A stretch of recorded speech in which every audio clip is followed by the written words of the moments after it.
What's good, people? Thank you as always for passing by the channel. Much appreciated. Hit that subscribe button if you guys are new. All right, let's talk Dillian Whyte for a few minutes. I've done a few videos about Dillian Whyte in the last couple of months. This fallout with Anthony Joshua, him not getting the Deontay Wilder fight, him possibly now not getting the Dominic Breazeale fight. And it's just been confirmed that he will now come back in July. There were rumors about him coming back in April, May. Now it's July. So we do have at least a month. I don't think we have a fixed date yet, but we do have a month. And I'm guessing it's going to be the O2 Arena. Question now everyone's asking is, who is Dillian Whyte going to fight? You do a process of elimination, and there aren't too many names out there anymore. It's going to be Deontay Wilder versus Dominic Breazeale, 100%. So those two are gone. Jarrell Miller versus Joshua, gone. Povetkin versus Usyk, gone. Kubrat Pulev is fighting March 23rd. He could turn around and make the fight. But in terms of a big name that will draw a crowd and maybe even be pay-per-view, I'm guessing Dillian Whyte is going to be on pay-per-view. There's only one name. I've seen people go back and forth for names, mentioning other people, potentially mentioning even Povetkin. If Povetkin doesn't take the Usyk fight, there is a little stumbling block in terms of money negotiations between those two. That's not the fight. There's only one name, and that man is Luis Ortiz. Dillian Whyte has to fight Luis Ortiz. It's a perfect turnaround for Luis Ortiz. Luis Ortiz fought yesterday against Christian Hamer, won a comfortable 10-round decision. That's the name he has to fight. There is nobody else. And I will be uber disappointed, very disappointed, if that's not the guy he fights in July.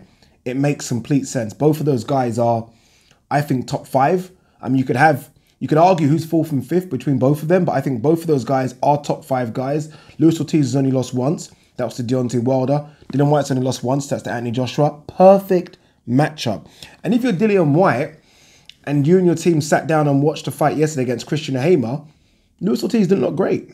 Didn't look great. Look, I'm a big Luis Ortiz fan, but yesterday wasn't his best performance. It was still comfortable. I think he got rocked a little bit in round 5 and got a bloody nose, but I think it was still comfortable against Christian Hamer, who's a top 20, top 25 opponent, but he didn't look his best. Whereas I think Dillian Whyte is going up like that. Luis Ortiz is falling down a bit. 100% he's going to. He's what, is he really mid-40s? I mean, I know he says he's 39, but he's probably mid-40s. So the question is, how brave is Team Dillian Whyte? How brave is Eddie Hearn? How brave is Sky? I mean, this will be a big risk. It's a big risk, but the reward is massive. The reward is massive. Beating Luis Ortiz, I mean, really does set you up. No matter what, you've got to fight for a title next. No matter what. And it's a big, big scalp. Again, Luis Ortiz has only lost once, and that was to Deontay Wilder, and that was razor thin. That 7th or 8th round was still, it's the scariest round for Deontay Wilder, put it that way, that he's ever had in his career. So it's a big risk, but again, it's the fight that has to happen next. Luis Ortiz versus Dillian Whyte has to be made. Again, you do the process of elimination. Everyone else in this top 10 is fighting. There is no excuses here. Luis Ortiz has just had a fight. He was supposed to fight Joe Joyce. Joe Joyce isn't doing it anymore, so he's free. He's free, and he's almost a free agent as well. I do think he has signed a deal with Al Heyman, but come on, they'll be able to make that fight easily. They'll be able to make that fight. There is no excuses. So that's the fight I want to see Dillian Whyte in next.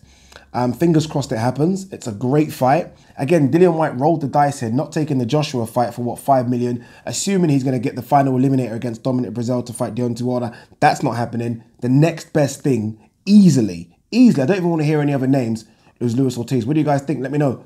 Peace.